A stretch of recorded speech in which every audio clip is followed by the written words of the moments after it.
All right. We're talking today with Mr. Richard Hines of Wayland, Michigan. The interviewer is James Smither of the Grand Valley State University Veterans History Project. And Mr. Hines, can you start by telling us a little bit about yourself? To begin with, where and when were you born? Well, I was born in Bradley, Michigan, October 2nd, 1922. And Did you grow up there? Growed up there, went to grade school there, 8 years in a little brick school.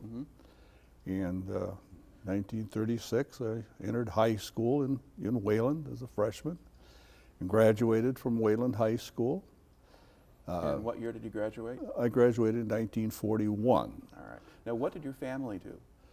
My family, my father was originally a farmer right there in Bradley, but my grandfather was one of the first depot agents as the GR&I Railroad, the Grand Rapids to Indianapolis Railroad, went through Bradley. And in those days, there was several trains each way, each day, including mail, which stopped in the morning, picked up the bag off the arm in the afternoon.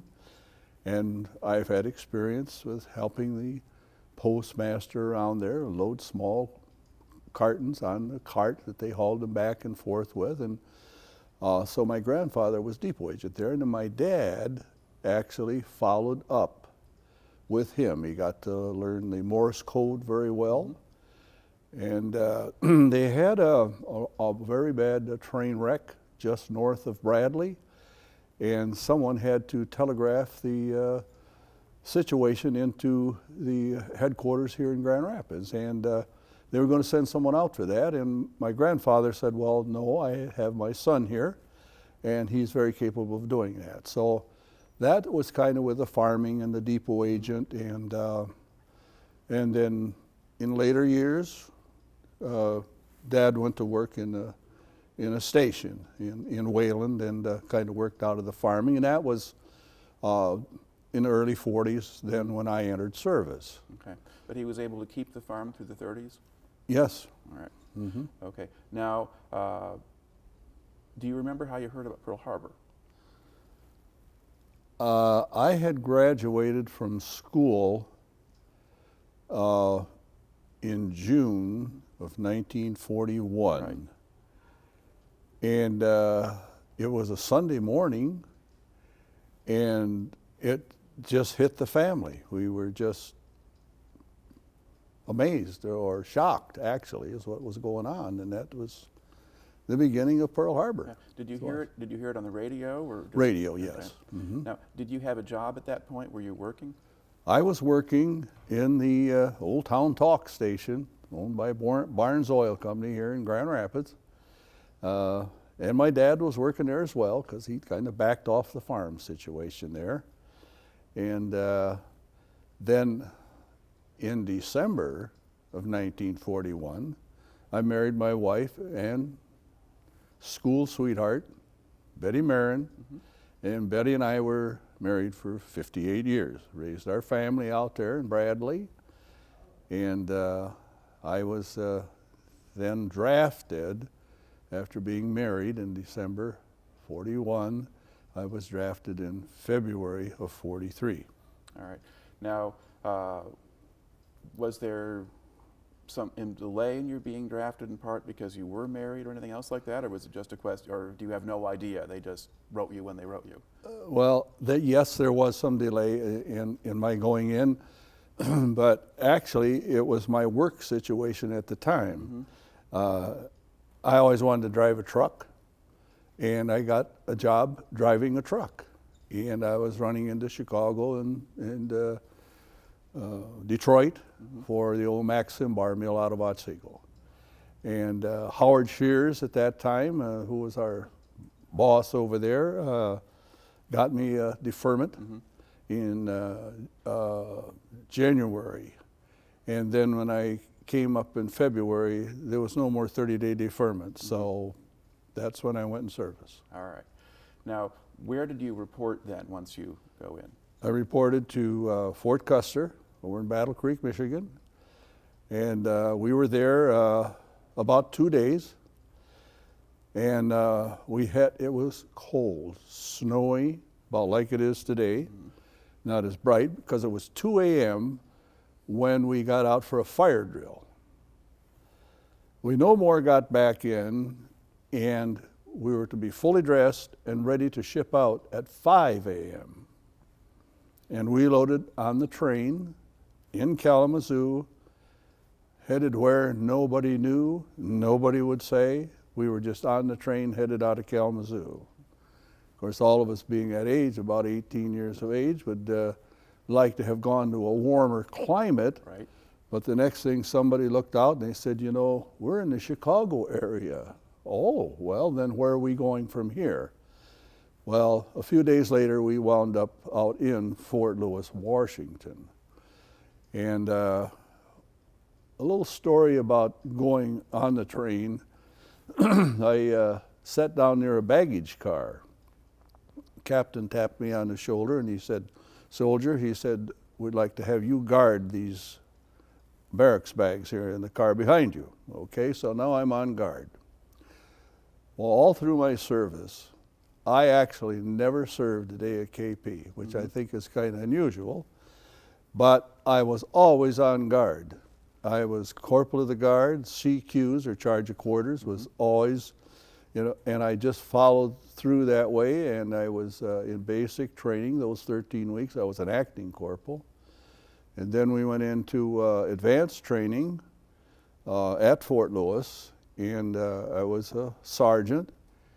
And then we went into Army maneuvers, and I was a staff sergeant, and by this time a section leader of the 81 millimeter mortars. And then we went from there to Camp Phillips, POE, Preparation for Overseas Movement. Let's back up a little bit here.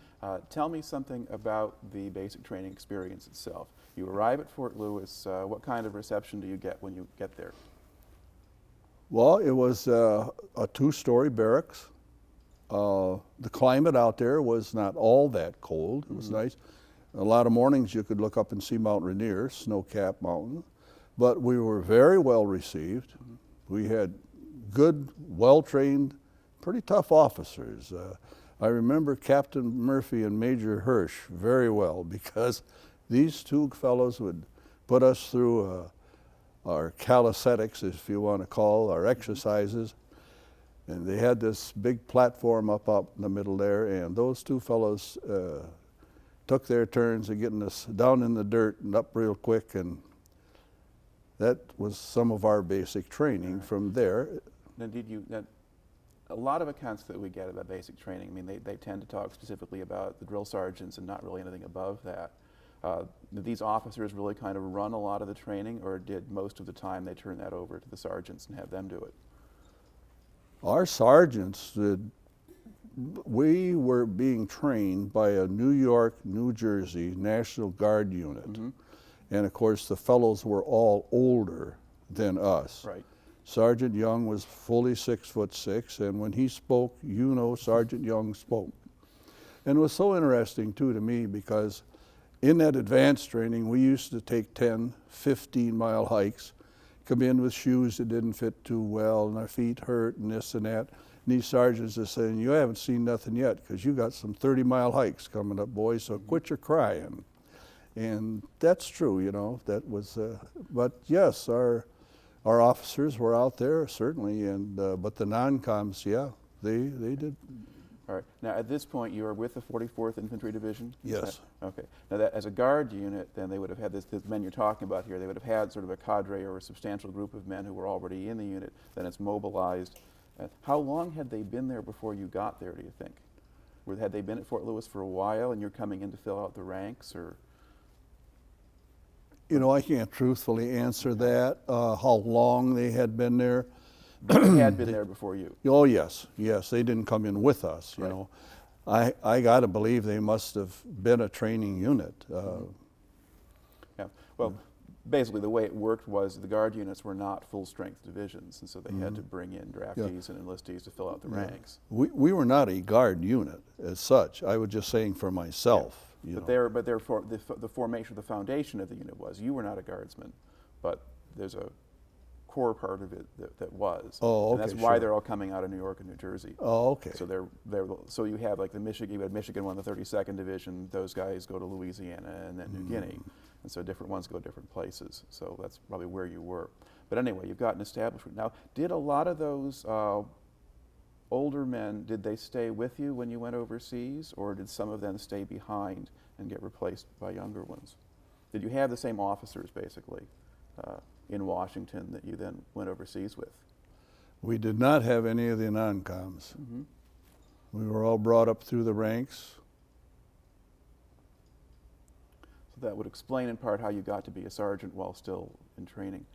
Were you in good shape when you got there? I mean, could you handle the calisthenics and the hiking and that kind of thing? Oh, you bet. All right. You bet.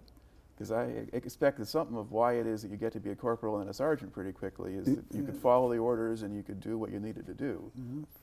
Followed right up. You know, yeah, I guess I took it well. All right. About how long were you at Fort Lewis? Well, we were at Fort Lewis for 13 weeks of basic. Mm-hmm. As I remember, 13 weeks of advanced training before we went to Minnie, Louisiana, down near Camp Polk. Okay. And that's where our maneuvers were. All right. Now, what was that experience like? You've been training up in Washington, you're from Michigan, now you're in Louisiana. You're down there where it's good, muddy, rich dirt. You're out in the field all the time. You're pitching a tent 90%, well, all the time actually. And you learn to go into defilated positions, low positions. Mm-hmm. That's the way training is, to protect yourself. And then it comes up a good rain, which it rains a lot in Louisiana, believe me, because we've had our home washed right out of the valley down there from the rain at different times. Did you have problems with bugs or snakes or other things like that? Or? Not that I remember. It was in the fall of the year there, you know, so that may have something. No. So it wasn't as hot as it could have been. That's right. Where we ran into the hot stuff was at Camp Phillips, Kansas. Mm-hmm. That was just miserable. I mean, you change your clothes and within 1 hour, you know, you were wet again. That was terrible. And that was more of a tar paper shack setup too, where in Fort Lewis they were a 2-story barracks, but they were nice. Yeah. Right. Now, at these places where did you get much of a chance to get off the base, go into town, meet locals or anything like that? I got 1 3-day pass all of that time, and I guess maybe I really never asked for that sort of thing. Mm-hmm. I was married. Right. And that put quite a bearing on some things. I guess maybe that's why if somebody wanted to go somewhere on the weekend and they need me for a charge of quarters or something, well, I'll do it for you, you know, because I go to a movie there on the base or whatever. So I just never, I got down to Olympia and into Tacoma and places like that. In fact, my wife and my son came out there and stayed with me for about a month one time, right along with a lot of the other fellows' wives came out there. In fact, that in Kansas, where we stayed in that Muir Court there, I think there was about 15, maybe 20 of those just small cabins, a good facility for 2 or 3 people, and they were practically all just guys from our unit. Now, did it help at that point being a sergeant? I mean, was it a little bit easier for you to get that kind of arrangement made or find a place for your wife to stay than it might have been if you were a private? I think everybody was treated the same. I never felt I had any favoritism anywhere.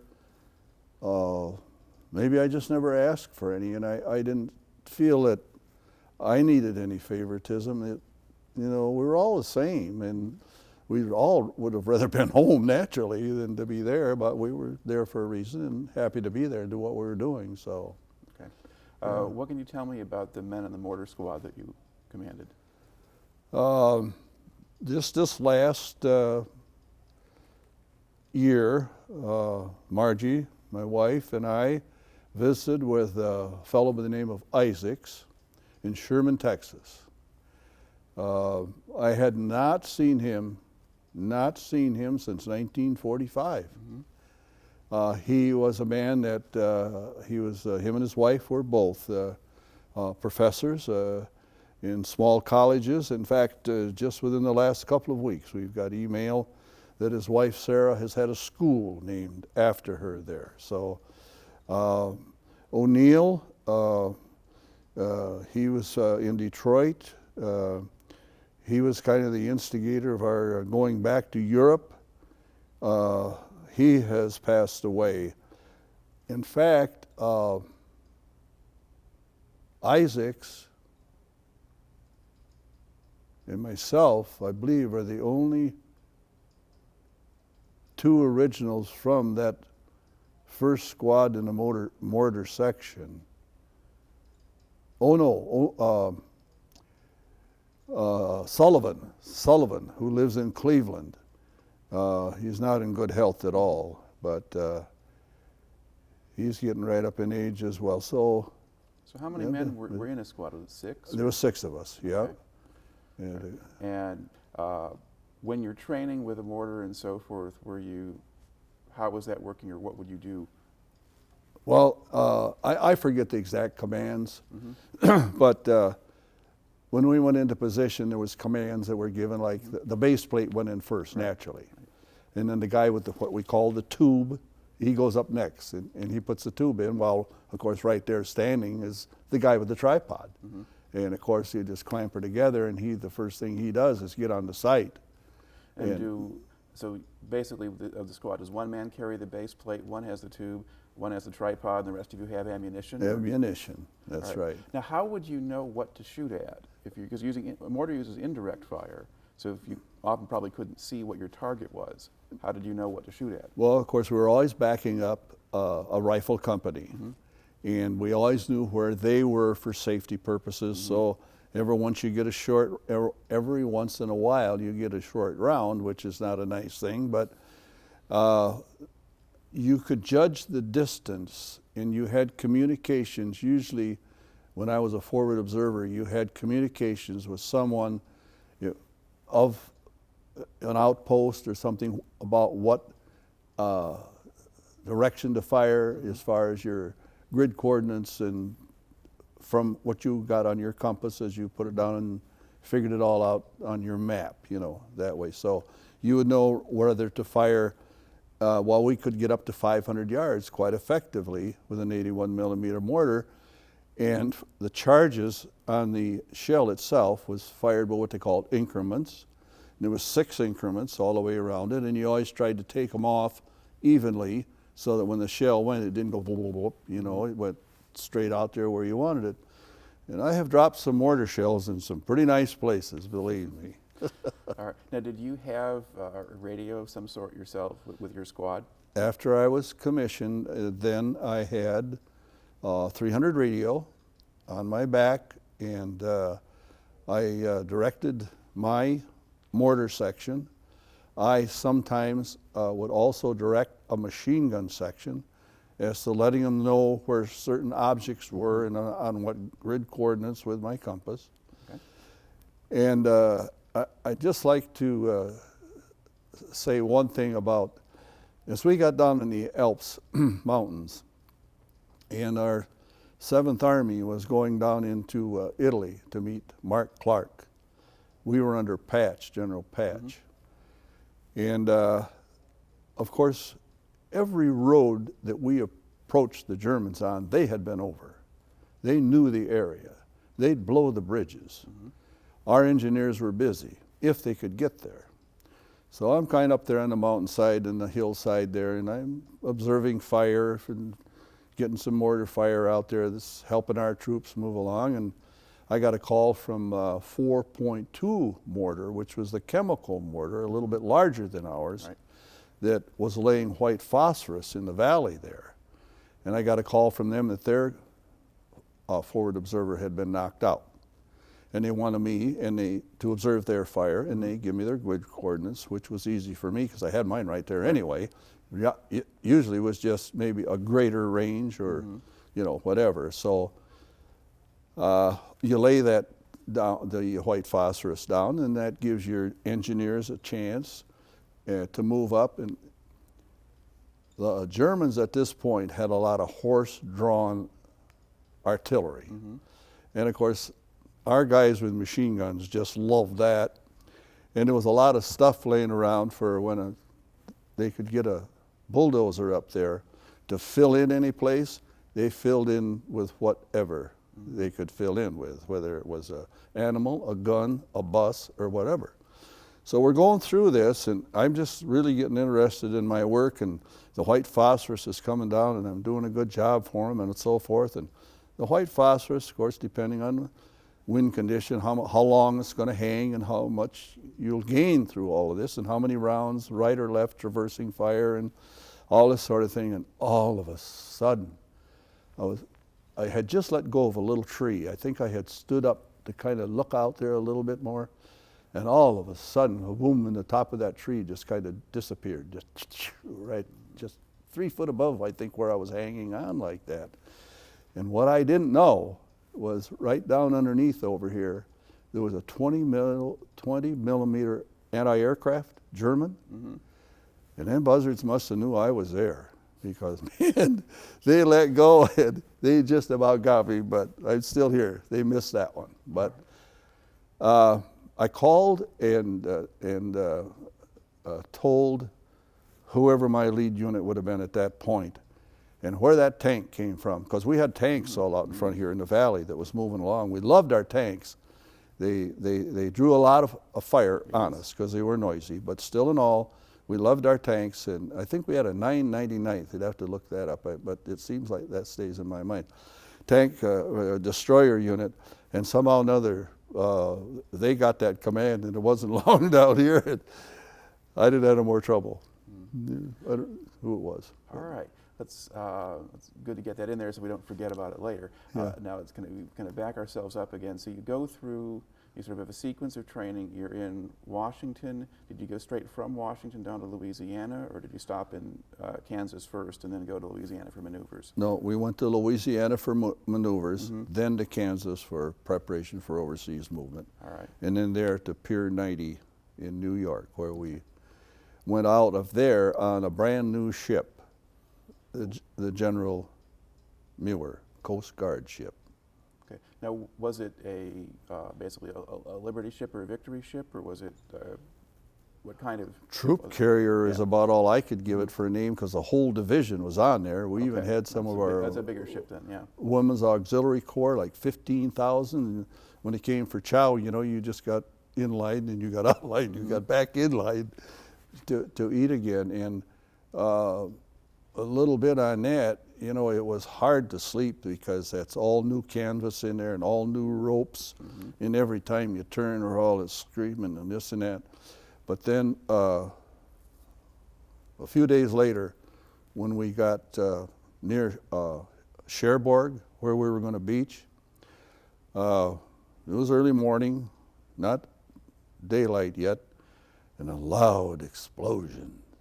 Ship shook and the lights went out, and then it came over the PA system to listen and listen well, because the Germans had sighted us, and they were throwing what they called ash cans at us, which were 50-pound containers of TNT. And that shook us up in front, really woke us up, but we didn't get hit. We got through that, and we went on in. Do you have any idea what Germans were out there? Would they have E-boats, or basically boats on the surface as opposed to U-boats, or? I never knew, but I always thought it was a submarine action. I don't know that. Yeah, because I don't think submarines carried that kind of equipment, but they did have some fast boats they still held some of the ports along the Atlantic coast. So it's possible that came from there, but otherwise, who knows? But I had not actually ever heard of that particular thing before. The ash can, you had not? Well, ash can is a term that often gets used for depth charges, but I'm trying to think of what the Germans actually would have out there at the time, because I don't think the submarines would carry something that could be launched off of a deck very easily, but the E-boats might, and they used those to make a good deal of trouble. So, all right, but you had your little bit of a scare there. Now, how was the the ocean voyage otherwise? Was it fairly calm sailing at that point? We had a couple of rough days where everybody was ordered off top deck, Mm-hmm. you know, that type of thing. But no, we went over and And you mentioned, do you have the wax go over with you? So were there women on board too? there were, yes. And how did they manage that? Did they keep them hidden away from everybody? No, they were one of us. Mm-hmm. No, we were all just right together. Yep. Now, had you seen much of them at all when you were in training or anything like that, or did they just show up there for this trip over? Just the trip over. I imagine, I don't know that, but probably I always figured they maybe were nurses. I don't know. It's possible. You know, Yeah. I just All right, but they weren't people who've been kind of training with you and going No, along with no. you. They were just No. passengers on the ship along with you. Right. Yep. All right. Now you get over, then you do land at Cherbourg. Yes. Okay. Now, what did the harbor facilities look like? Was there a lot of damage still, or? Yeah, it's a war-torn zone. Mm-hmm. I guess I can't describe it any other way. Holes here, holes there, Mm-hmm. trees split, bridges hanging. It's scary. Mm-hmm. Now, when did you arrive in France? That was September 15th, Okay. 44.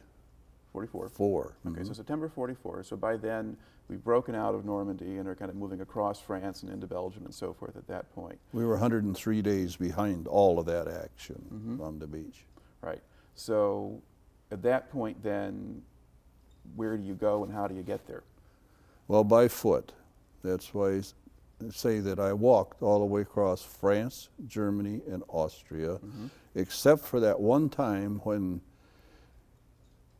General Patton of the Third Army asked General Patch, our commander, for some help on his right flank, as we were the left flank. And I actually shook hands with Patch when we went over, and Patch and Patton when we came back. Just a shake of hands. Well done, boys, or something, you know, something of encouragement. But they actually had your unit march across northern France rather than ride in trucks or things We like that. never, no, we were infantry. No, man, hey, we walked. Yep, just that little bit. We got on that Red Ball Express that night, and we were getting shelled hard. And they pulled over to stop, you know, and people were just dispersing everywhere. And it was kind of tough. All right. Now, what was the trip across northern France like? What do you remember about that? As we were going into position up near Luneville, the things that stand out in my mind, the French had these outdoor bake ovens. Maybe you've heard of the French outdoor bake ovens. Well, they used those for incinerators. They were cleaning up the area, and they were just actually throwing them in and burning bodies, Germans, just cleaning up their area. And remember that very well. And then, of course, as we got into the forest that night, the first thing we ran into, and we had been warned about the charges that the Germans had left in the trees. They'd crotch a tree with a little hunk of TNT with a very fine wire, like a coil wire, and you hit that about here, and I mean, you're going to be one of those guys laying over there stacked up between there. And then we had B Company led us in that night. And of all the things that you're ever taught in basic, you don't silhouette yourself, you know? But I'll tell you, the commander was just a little bit off base that night, and the guys should have known better too. Anyway, what I want to say, we drew an awful lot of artillery fire. And actually, we relieved the 315th Regiment of the 79th Division. And Harry Rubisky, who lived in Wayland, Harry passed away here the last couple of years, he was in the 315th. I didn't hear Harry's name called, but as we were moving along from ravine to ravine, and officers and sergeants were calling the names of their people to see if they were still with them, I heard the name Klingelsmith. Well, I have a cousin up at Traverse City, Bernard Klingelsmith, and it was him.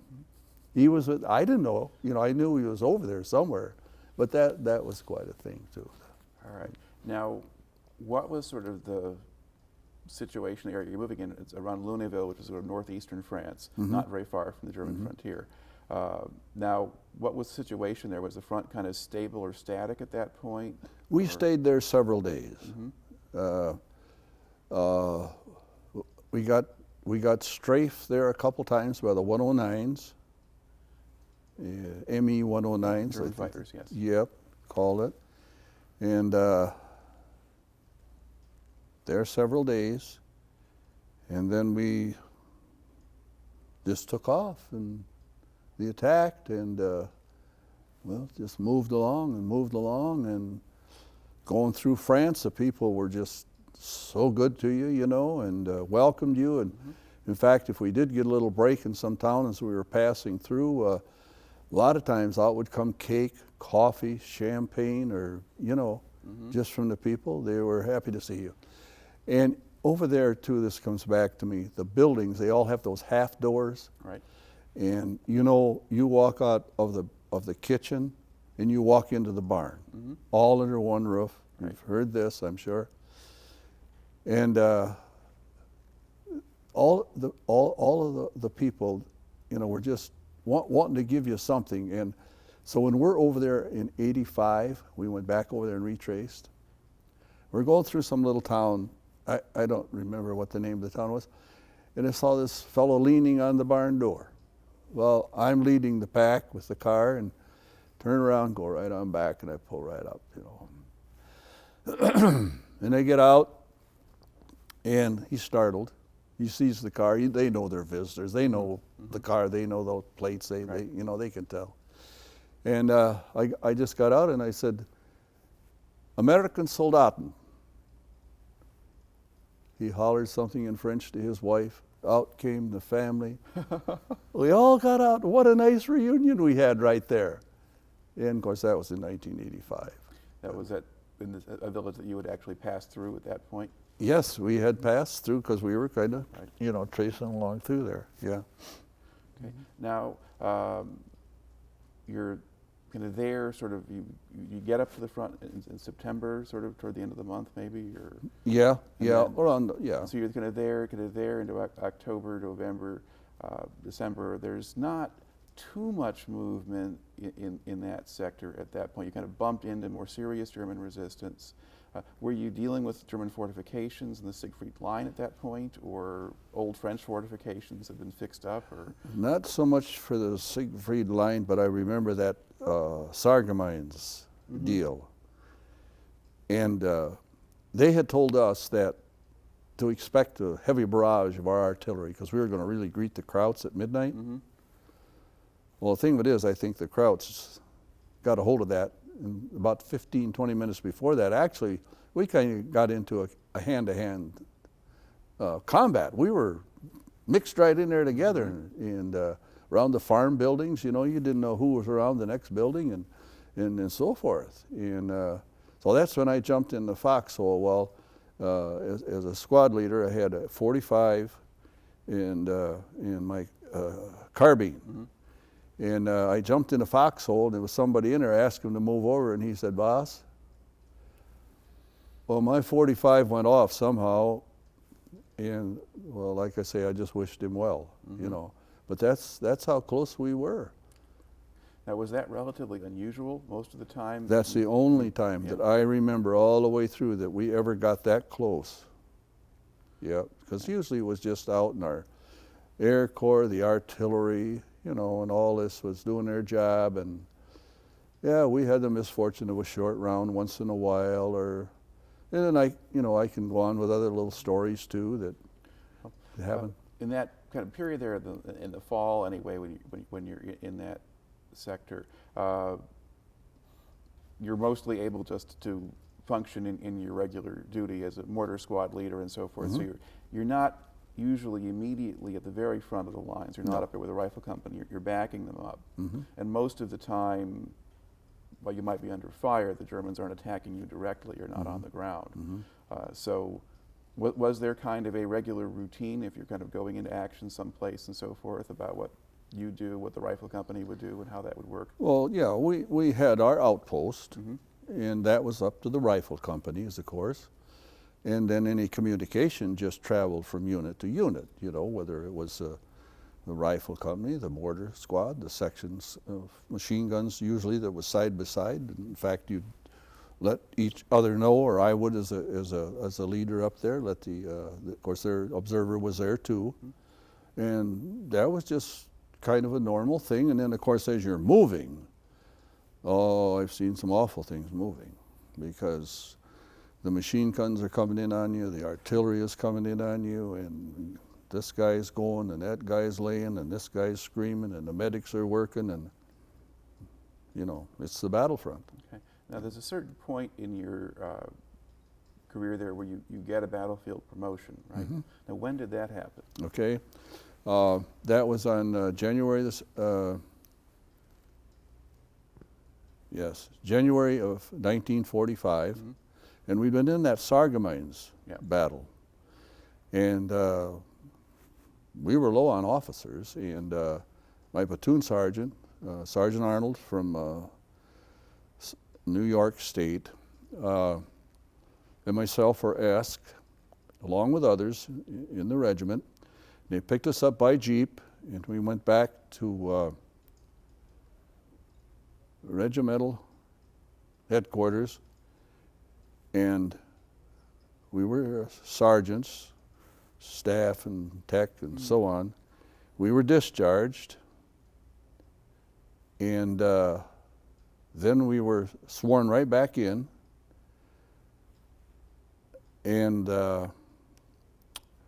given a shot of cognac and our gold bar as second lieutenants, and wished well with a tap on the shoulder.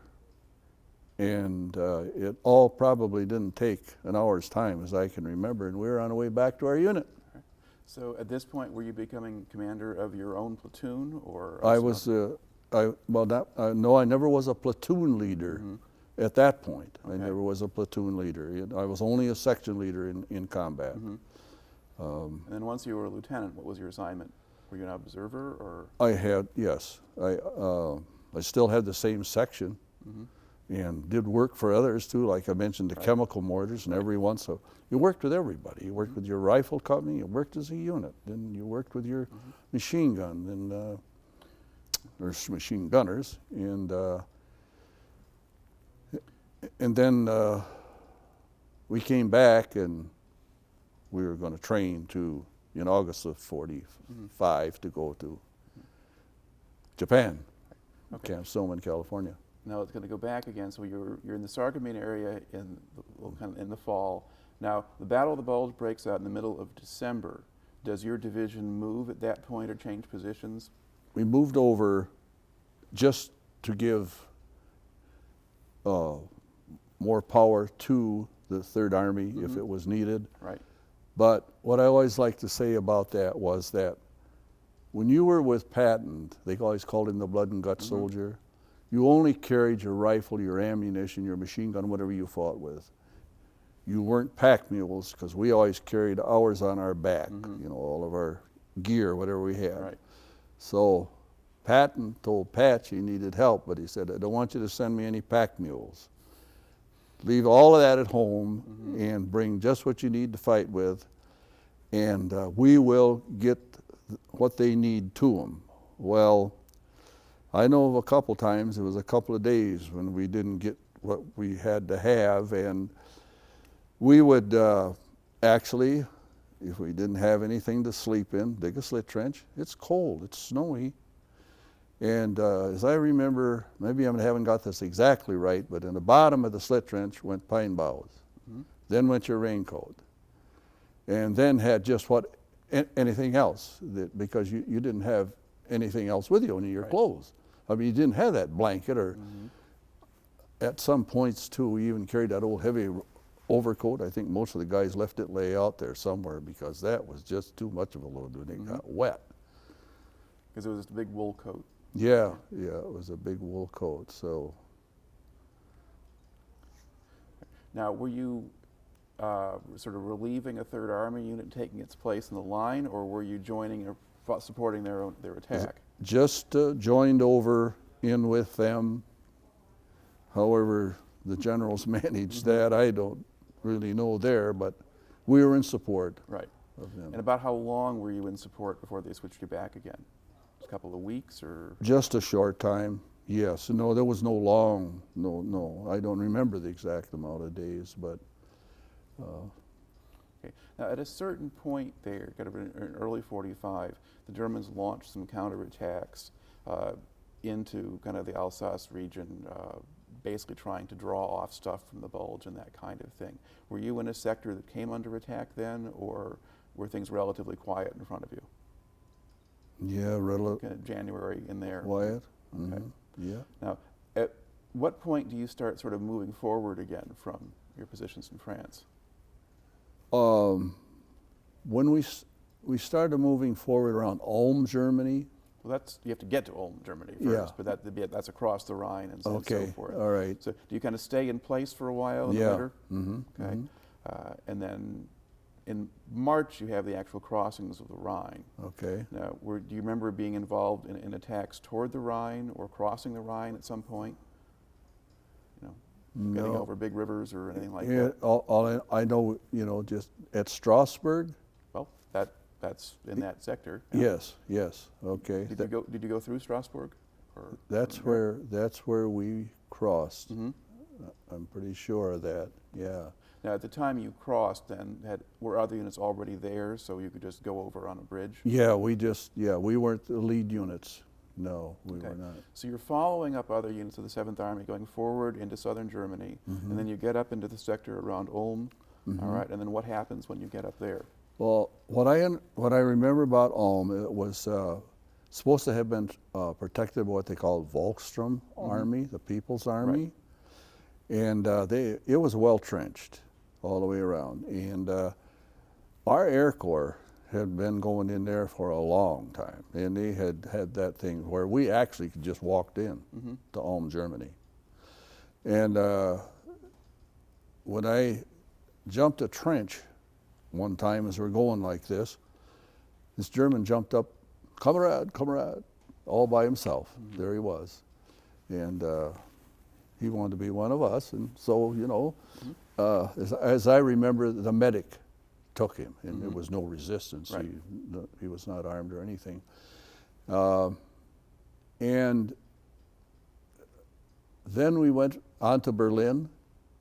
Well, you wouldn't have gotten to Berlin. That was because the Americans didn't go to Berlin. No, but when they were coming back from bombing Yeah, aircraft, yeah.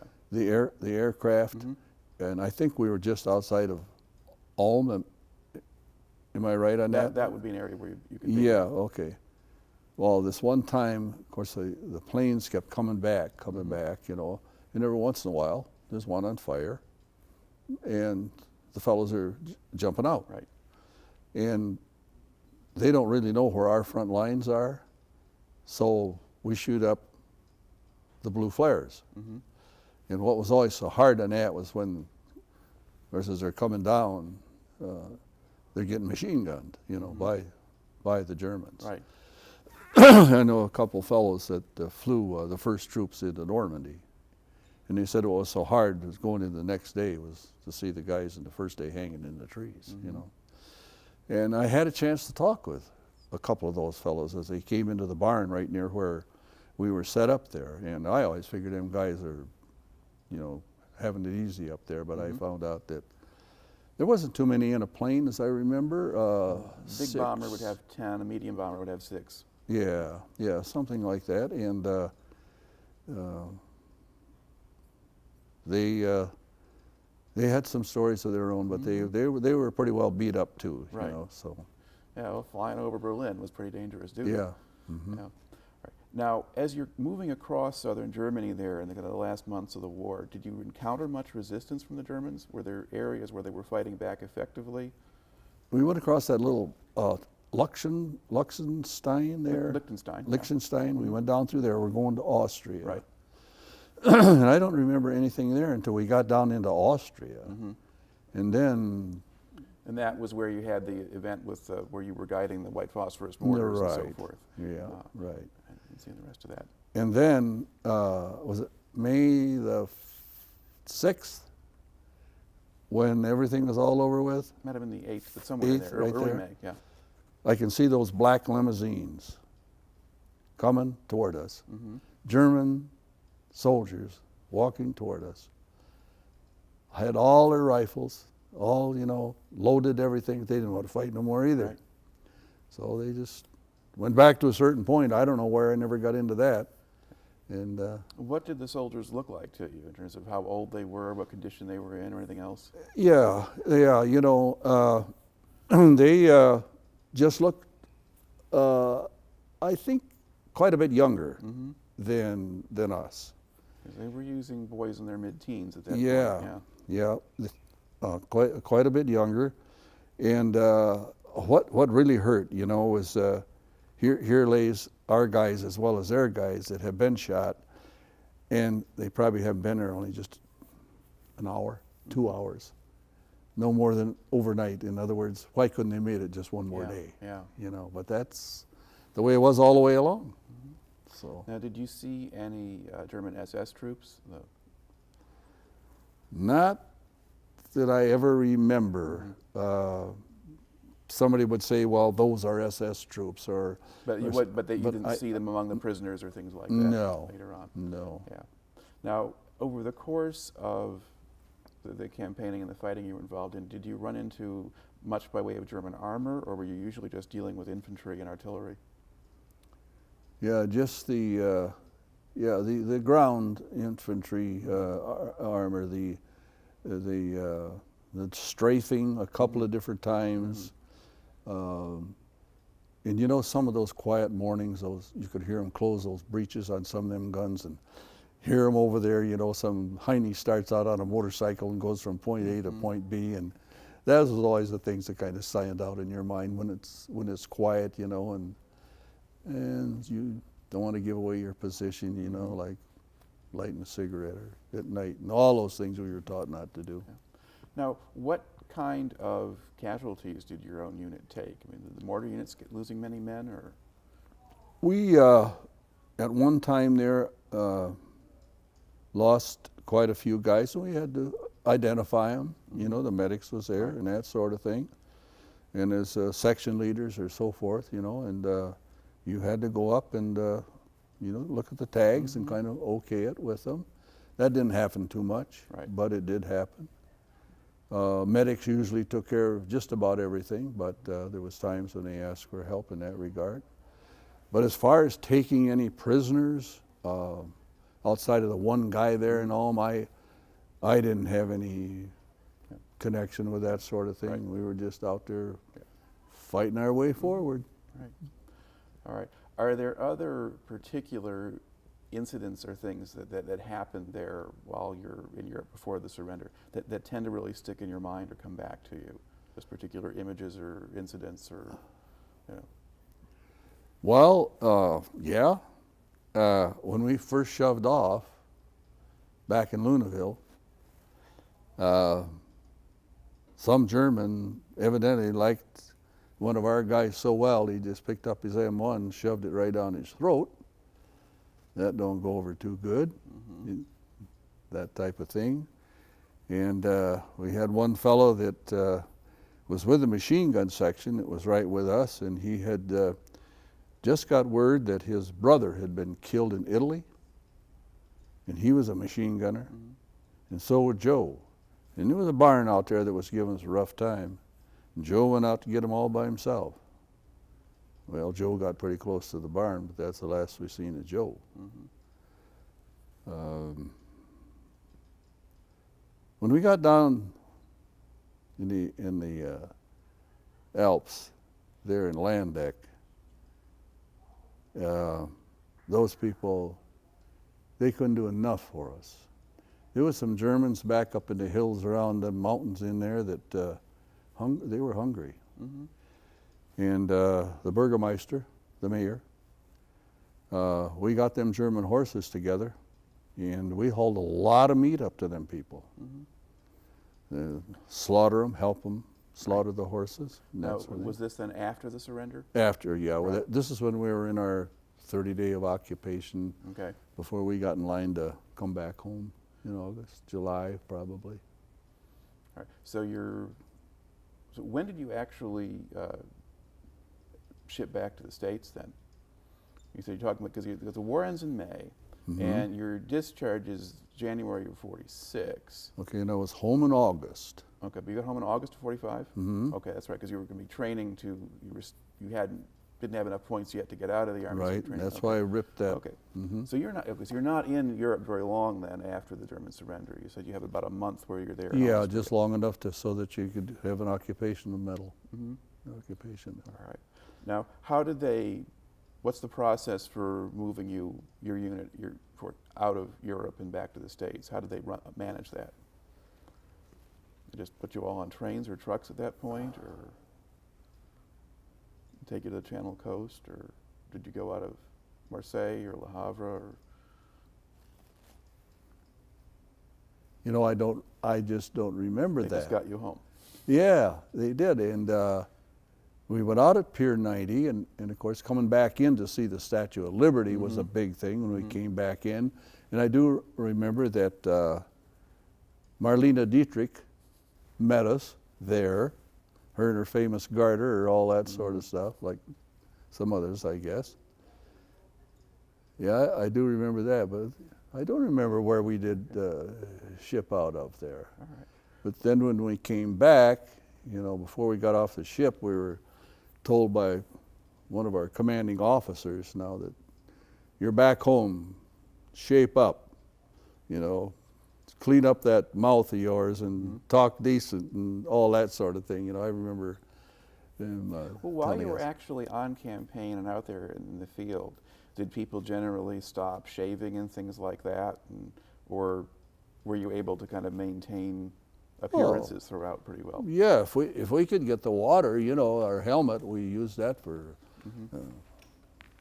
wash basin, and there was days, sure, that you went, with your canteen, which you were supposed to drink and wash 2 pair of socks a day and all that sort of stuff. And then you always cleaned your mess kit first with sand, and then got some nice grass or some leaves or something to clean it a little better if you could. And if you were lucky enough, you didn't use any water out of your canteen, that was for sure. But there at Sargamines, I remember too, the Air Corps, they used to drop a lot of those auxiliary tanks off of the planes. Okay, yeah, fuel tanks, yes. Fuel tanks. Okay.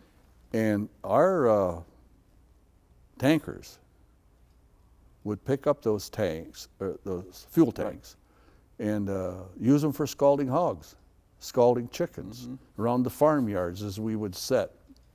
And that, of course, is when we went into the houses, and they brined all of their eggs in their basement. Oh, some of them big 30-gallon crocks just full of eggs, all in brine like a pickle. Yeah. And we used to like those pretty well. They fried up pretty good if you had a good chance of that. And then, of course, there was always several bottles of schnapps around, everywhere.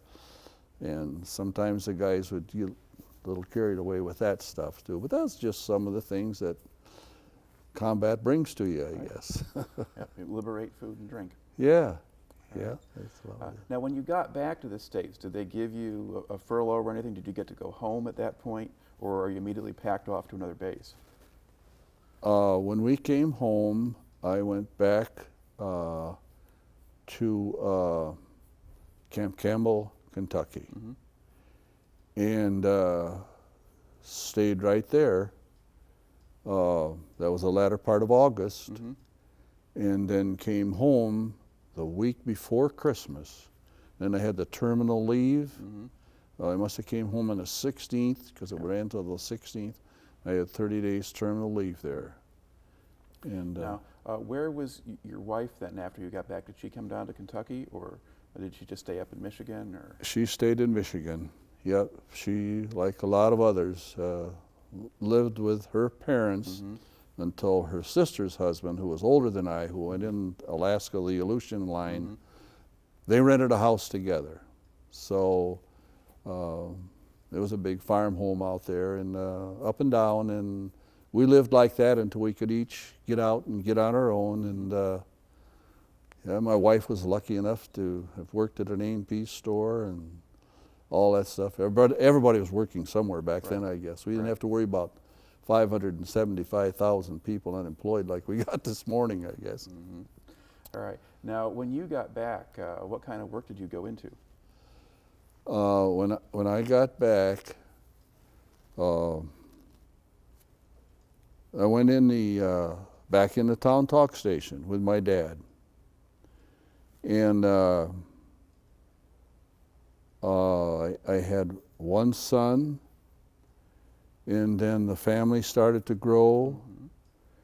And in 1950, my $110 a month wasn't quite doing it. So then I went back to the same trucking company that I had mentioned earlier on. Right. And went back there and worked 30 years as a Teamster and retired from there in 1979. I'm pretty lucky. All right. Well, it makes for a good story, and thank you for taking the time to come in and tell it to us today. Well, I appreciate the fact that I could come in and do this. It's a great experience. It's actually relaxing to me, and you know, I'm sorry that I don't remember quite all the exact homes and dates, and my geography is certainly way off. So I did pretty well. Okay, that'll do it. So now we just unhook our things and turn the lights off. Wake him up and run out the top. Yes. That's going to be off there. Okay. And we have, it's just in your pocket there. So in the pocket? Slide it up. Slide it up. Yeah. Okay, Jim. Okay.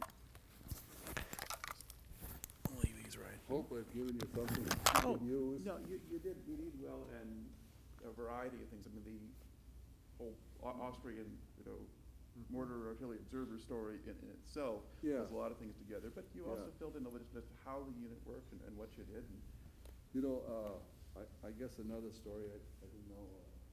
This is something that happened while I was in service. Sergeant Gary